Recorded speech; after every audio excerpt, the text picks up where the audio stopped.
RTC అభివృద్ధికి ప్రభుత్వం సహకారం పూర్తిగా ఉంటుందని డిప్యూటీ సీఎం భట్టి విక్రమార్క అన్నారు.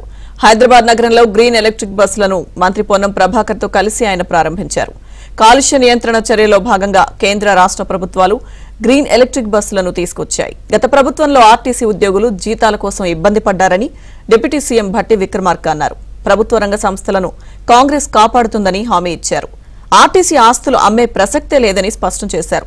ప్రస్తుతం రాష్ట్రంలో 75 ఎలక్ట్రిక్ బస్సులు ఉన్నాయని భట్టి తెలిపారు.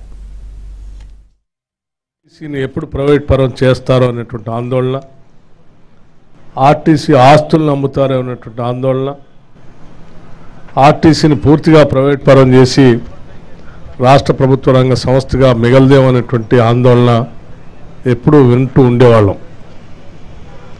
అటువంటి ఆందోళన కార్యక్రమంలో పెద్ద ఎత్తున ఆనాడు మనమందరం కోరి కొట్లాడి తెచ్చుకున్న తెలంగాణ రాష్ట్రంలో మీరందరూ పెద్ద ఎత్తున సమ్మె చేస్తే కూడా ఆ సమ్మెను ఉక్కుపాదంతో అనగదొక్కి మీకు స్వేచ్ఛ అనేదే లేకుండా, భావ స్వేచ్ఛ అనేదే లేకుండా చేసినటువంటి గత ప్రభుత్వ టీఆర్ఎస్ పాలనను చూసాం.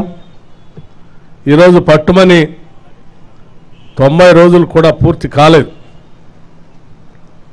కేవలం అతి కొద్ది సమయంలోనే ఇవాళ ఆర్టీసీ బస్సు